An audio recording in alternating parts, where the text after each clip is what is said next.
Welcome back to Veteran Voices. I'm your host, Jay Baker, and we are talking with Amber Phoenix about her career. And Amber, so after the forces, you started getting into weightlifting, Yes. and you've done some remarkable things. So tell us, how'd you get into it?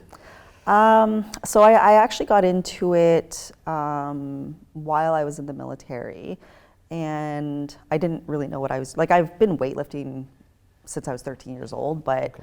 I didn't know what powerlifting was. And I think like a lot of women, when you go into the gym, you get very intimidated because you don't know kind of what you're doing, or and you know, there's this like unrealistic expectation on us sometimes.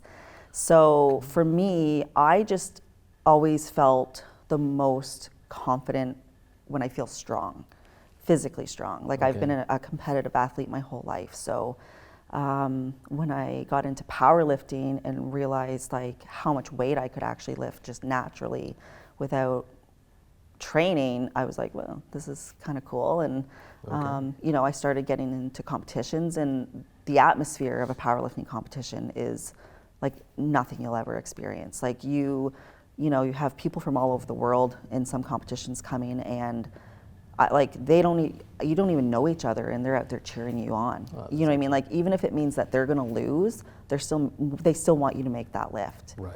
And it's just such a crazy atmosphere to be part of, and I think it really just helped boost my confidence at a time where I really needed it. And of course, training with injuries is very difficult, so I've had to kind of adapt my training style over the years. But this past October, I was invited to represent Canada at the World Wonderful. Championships in England. Oh, that's fantastic. So I went there to represent Canada, and I won gold in my weight class. Oh, congratulations. Yeah, so, and I set 8 world records. 8 world records. That is phenomenal. Yeah. So I have to ask then, how heavy can you lift? So my current maxes right now, my squat is at about 350 pounds. 350. My bench is at about 250, and my deadlift is at about 400. Okay, so you could lift me up in any configuration Yeah. without any issue whatsoever. Yeah. That is phenomenal. Yeah. Good on you. Yeah. Excellent. So 8 world records, gold medal. What's next? You know what? I'm not sure yet. I kind of hit a point, I'd say last year or over the years, where I kind of accepted that I was at this physical limitation. You know, just because of my injuries, and I'm like, you know, I'm never going to be able to do these things again. And then when I got to Worlds and realized that like I haven't even peaked yet with my physical limitations. You know, like I'm still building my strength on a weekly basis. I still have goals. So I probably Worlds again, like continue just kind of building up my strength, and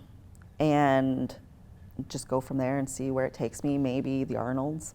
Okay. I don't know if you're familiar with the yeah, Arnolds, yeah, but they have a kind of a point system that you have to meet, and at like a bare minimum. So Okay. once I hit that, which I'm not far off. Like I think the minimum is like 450 dot score, and I'm around 400. So, Okay, so you're almost at the cusp. in the next couple years, I feel like I could probably be on the Arnold stage. Okay. Yeah.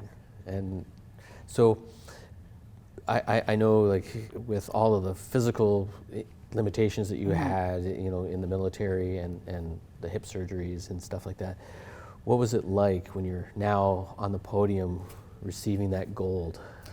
I think it was just redemption, like a Yeah. feeling of like, because I had felt when I got out of the military, I felt like I had lost a huge part of myself because I wasn't ready to get out. Like I didn't want to Right. get out. And I felt like I had just lost so much that this was kind of like my way of saying like, I'm not done, Right. you know?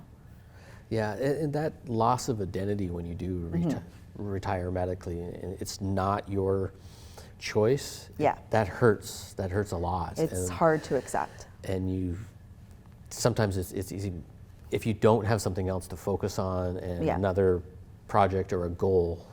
It can be detrimental for Absolutely. sure. And Yeah, you kind of lose yourself, and that did happen because like when I got out, it was right when COVID hit. even So worse. my release date was a week before the first lockdown. Okay.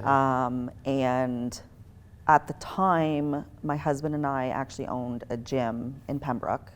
We had opened it 3 months prior. Oh, perfect So we fought through. We were able to stay open for about a year before we actually ended up having to close because of all the lockdowns. Yeah.